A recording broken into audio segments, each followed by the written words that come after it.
Halo Sobat Baku Hantam, Moskow telah menghadapi klaim baru-baru ini bahwa Turki mungkin bergabung kembali dengan program F-35 Lockheed Martin dengan menonaktifkan sistem pertahanan udara S-400 yang dipasok Rusia.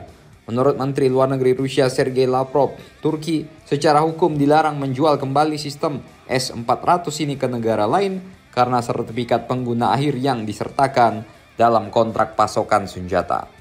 Diskusi antara Turki dan Amerika mengenai pertahanan udara S-400 Rusia memang telah membuat Moskow cukup ketar-ketir makan tak kenyang bahkan sampai cikungu ya bos.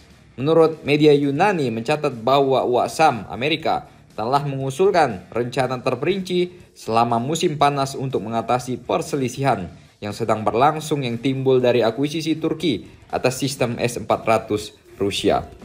Menurut informasi eksklusif yang diperoleh ini, ada usulan yang diajukan yang akan memungkinkan Turki untuk menyimpan rudal-rudal itu di dalam perbatasannya sambil secara efektif mengalihkan kendali atas rudal-rudal itu kepada Amerika Serikat.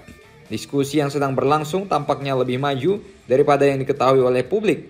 Pejabat senior Amerika telah mengusulkan untuk merelokasi sistem Rusia ini ke sektor pangkalan Incirlik yang dikendalikan Amerika di Turki Selatan. Sementara itu, sumber-sumber barat lainnya mengindikasikan bahwa Turki telah didorong untuk mengirim S-300 ke Ukraina, tempat S-300 Rusia digunakan secara luas. Turki tidak berencana untuk menjual kembali sistem S-400, tetapi malah merelokasinya ke dalam wilayahnya sendiri, wilayah yang dikelola oleh Ankara dan juga Washington.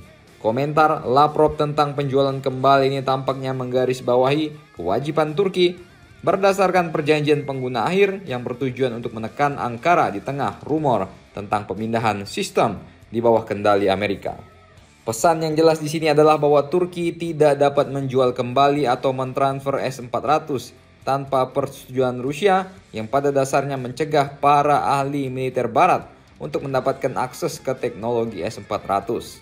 Pernyataan Lavrov menunjukkan bahwa Moskow dengan waspada mengamati setiap tindakan yang dapat membahayakan kepentingan Rusia atau menyebabkan pelanggaran teknologi ke tangan NATO. Tapi ini udah pasti dioprek-oprek operator NATO. Soalnya Turki kan NATO bos ya kan. Ketergantungan Rusia pada S-400 dan sistem pertahanan udara berbasis darat lainnya sangat penting.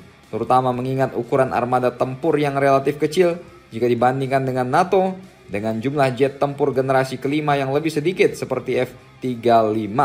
Maka kompromi apapun terhadap sistem pertahanan dapat berdampak serius pada keamanan Rusia. Jadi bagaimana menurut kalian mengenai berita lagi akan diterimanya Turki dalam program F-35 jika S-400 ini diserahkan atau dipindahkan ke wilayah yang dikelola oleh Wasam di Turki? Apakah ini mungkin atau diam-diam udah dioprak-oprek sini kan? Silakan komentar dan baku hantam kalian di bawah.